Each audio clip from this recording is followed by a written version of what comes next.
We as humans share 98.5% of genes with chimpanzees and 60% with tomatoes. That shows us that genetics is not always what separates species from each other. So what sets us apart? Could it be the way that we live near each other in other communities? No, we see ants and bees doing a similar routine. Could it be the way that we communicate with each other? Not really. We have plenty of examples of other species communicating in quite complex ways. For example, whales, birds, and even trees. However, communication is an integral part of the concept that makes us human: culture. Without culture, we would only be a slightly more advanced species of chimpanzee. This idea of culture is not only what sets humans apart from other species, but it also creates a slight differentiation among humans. This is evident if we ask people from all over, with a range of different experiences, what their culture is like. Here are a few examples of what I mean. Alright, Mo, where are you from? I am from Pakistan. What is your native language? Urdu. What is a taboo in your homeland? Talking back to elders. And what is a special type of food that you eat? Biryani. Alright, pal, where are you from? I'm from Spain, Barcelona, Spain. What is your native language? Catalan.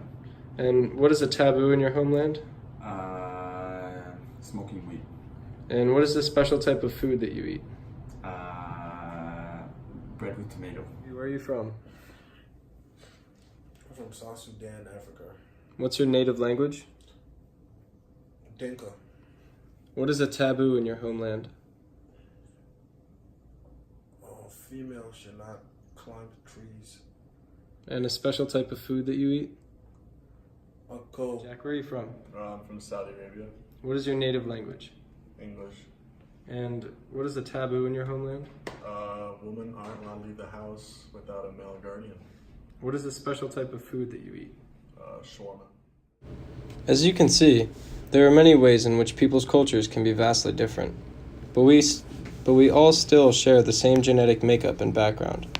This also shows that even though Homo sapiens may live in extremely various locations, have different diets, and possess different social norms, does not mean that they are another species. Now that we've established where people live and what they eat, there's another large aspect of culture, and that's religion.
As is pretty evident from these instances, there is a great diversity between people's spiritual beliefs. This also affects people's lives more than some know. I say this because if there are certain beliefs of afterlife or some divine location, it gives humans a sense of purpose or direction with their lives.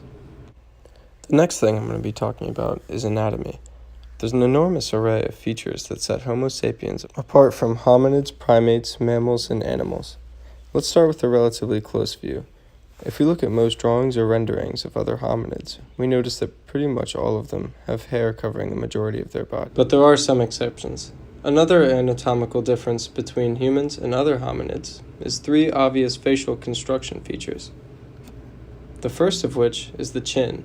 This is something that has been debated for a long time about exactly what the purpose is. However, Nathan Holton, an anthropologist at the University of Iowa, stated that the chin's purpose was to help the jaw stand up to the forces generated by chewing. Similar to having a prominent sagittal crest, it gives more real estate for the muscles to attach to the bone. The next different feature is that humans have developed a much less aggressive supraorbital ridge. The purpose of this is because humans started to live in dwellings, such as caves, so they did not need to have a built-in sunshade.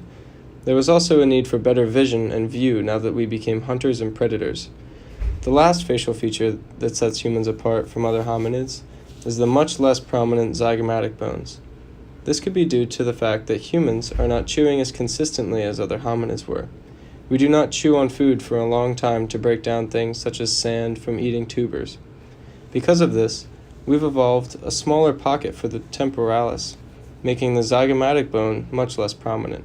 The last thing I'm going to talk about is our responsibility in the face of social injustice situations. The issue I'm going to be talking about is xenophobia.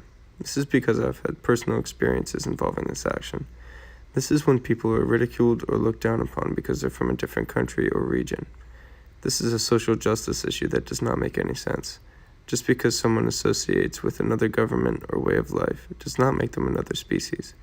This is how some victims of xenophobia get treated, as if they were another species. As I've already stated, Homo sapiens can be from all over the world, but we're all still the same species and people. It is our responsibility as humans to treat each other the way that we would want to be treated. This is especially important towards people that are entering a country for the first time and just want to feel welcome to their new home. Even if we may not look similar, we all still belong to the same race, the human race.